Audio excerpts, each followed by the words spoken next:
So are you running? Are you ready? stream? Do you know what you're doing? This guy does not know. Oh! Wait, this isn't bracket. This is a hand warmer here. This is a hand warmer. All of the folks in the chat, welcome to Rivals of Aether 2 here at Core Values. I'm Dominique. Right next to me is Sawstep, another amazing player. Say hello. How are you doing today? I'm doing very good. I'm really excited for this bracket. We have a lot of Oregon's top players are here today. I'm very interested. We don't really have locals, but like our monthlies, like we got a lot of people showing up. Yeah. A lot of really good players. Yeah, we're doing. Okay, they're done, Viola. Yeah, so right here, first setup, they're just doing some hand warmers here, but we have Viola versus Aquatic. Viola, esteemed ultimate player, now Rivals of Aether 2 player, and Aquatic, amazing Ranno, also from Smash Ultimate. And we should have a good set here. Indeed, yeah. What you're going to notice in this bracket too is we're going to have a lot of Ultimate player crossover. And also something to keep in note is that these two players are flipped. Viola is the Orcane main, while Aquatic is the Ranno. Yeah, can you flip them? Arthur, you're doing really good. Okay. Ganger just gave me a thumbs up and a heart. Really positive thumbs up. He said, thank you so much for your positive support. Yes. We love our stream runners here. Yeah, I'm forced to work. Yeah. So am I. So is Sasta. Yeah. We're doing our job here. Yeah. Looks like we are going to go to either Merchant Port or Ho Dojo. Let's see where we end up going here. Very interesting. Well, Merchant Port, I feel like, is the least starter in the starter list. Like, these four platforms are very volatile. Yeah, it looks like we're going to Merchant Port. Yeah, I suppose so.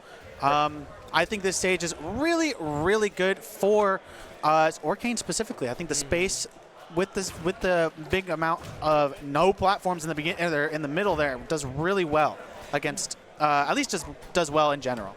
Yeah, especially since Orcane's biggest strength in this game is his movement. Yeah. He's able to traverse around these platforms very easily. Yeah. And just, especially when Ranno's big thing is getting in and trying to apply his pressure in, like, up close. Exactly. If Orcane's able to, like, make him as uncomfortable as possible, it's very easy to manage his gameplay. Exactly here. And that's exactly what Aquatic is doing right now. We have a very even set right here, which is about what I expected. Both these players amazing in their own right.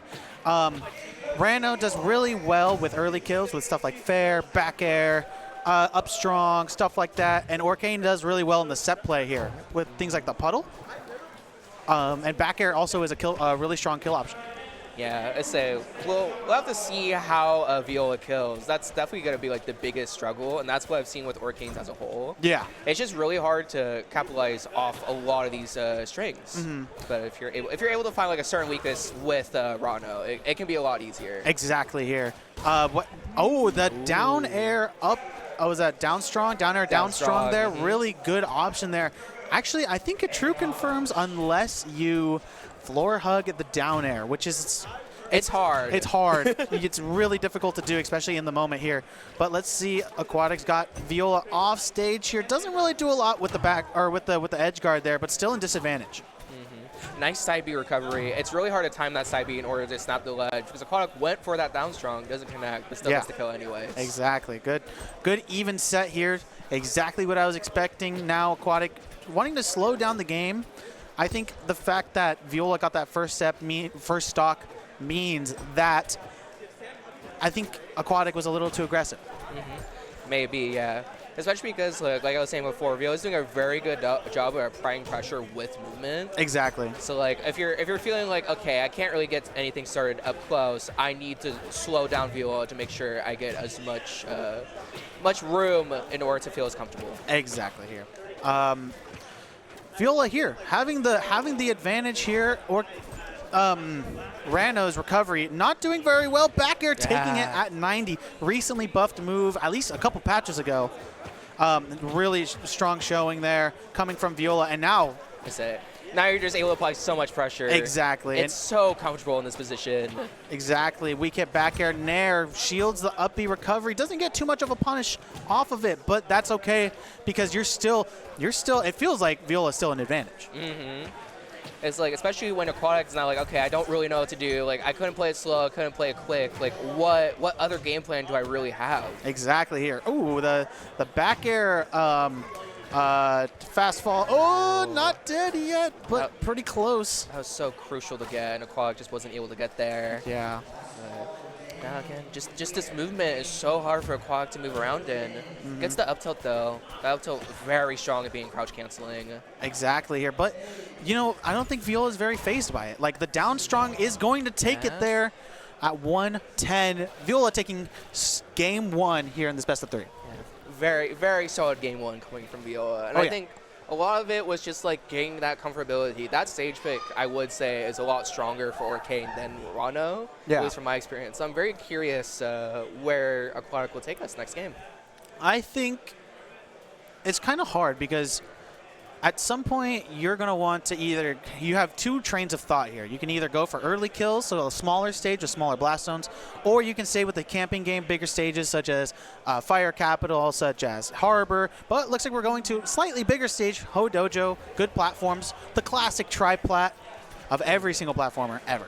Yeah, and I would also argue that for Ranno, this really capitalizes on like needle camping. Yeah. And a very much more defensive game plan, which to be fair, I think is what you should be doing against Orcane. Do you want to be on stream? Sure. Okay. Am I playing off then? Okay. Sorry, we're just doing some bracket stuff here. Looking pretty even so far. Viola taking this lead, small lead that it has, and doing very well with it. Yeah. And yeah, just being able to apply this pressure, so good for Orcane. Yeah, you have to be constantly be aware of that puddle in the middle of the stage. Literally, the whole time doesn't cover the doesn't cover the ledge. That's a hard spot to capitalize on because you don't really know how long your ledge invincibility is. Actually, very good from Aquatic. Very good awareness. Exactly here. Good recovery coming from Viola, but it is still having some trouble. Oh no! Tries to go off stage and hit Viola with a back air or a fair or something, but drops it and loses the stock first. And that, like we saw last game, like it was so even, but like once Viola got that stock, it got into its momentum so much. Exactly here, and now Aquatic's struggling to take the stock. Yeah, especially when you commit so hard on a defensive game plan. Like if you're down like this, it's really hard to come back. Exactly here. Oh, F strong catching nice read. Recognizing that it's going to go for a back air recovery onto stage. Yeah, it's been going for it every single time recovering. Like it hasn't really gone to ledge, which has been paying off. But Aquatic finally being able to cover it. That was so slick of Viola to get that little ledge guard there, and now Aquatic's behind, and Viola's just going to take this lead and just go with it. And again, like Aquatic's got to figure something out now. This is the last stock of your winner's side potential. Gotta bring out all that you got. Exactly here. Slowing it down a bit. I like the way Aquatic's playing here, especially since Aquatic has the percent lead, but by very barely. You just want to catch those mistakes, catch those bad aerials. But oh my goodness, It doesn't matter when you just get comboed like this. Oh my gosh, Viola's combo game is crazy. Crazy. Kind of reminds me of Meta Knight a little bit. Just a skosh. A little bit. Just a skosh. It's terrifying. Viola is always specialized in its advantage state. Yeah, exactly. Showing now. Yeah, coming back on the stage there. Viola's not. Yeah, down throw fair. Not taking it yet, but it's pretty close. We'll see what Aquatic can do for an answer here. Misses the up strong there. Also misses his up Oh my goodness, everyone's missing their up strongs nowadays. It's crazy. Back air. He's just slimming some margins, but you got to capitalize on this edge guard. Yeah. Oh, okay. And Aquatic does. I thought they were going to miss the fair or at least get the weak hit, but it ended up getting the strong hit, which is really awesome for Aquatic. Very, very good. Let's see if Viola can slow this down here. Make sure that Aquatic does not get the momentum to do what Ranno does, and that's like kill at 70. Yeah, for sure. you're sitting in a very comfy lead, but again, it can be hard to find that kill. Exactly. But it's been very slick with its movement, but maybe a little desperate with that up strong. Exactly. Aquatic, up air, fair. This is what I was talking about. You don't want to give Ranno those opportunities, but Viola catching the unsafe up B. And that's a hard up B to punish too. It's hard. Like, you have a couple options. You can shield parry it, or you can just wait for Ranno to come back down, and Viola takes that 2-0. Indeed, and I believe that means I'm up next. I believe you are up next on stream. Did the setup feel good for both of you? Okay, I'm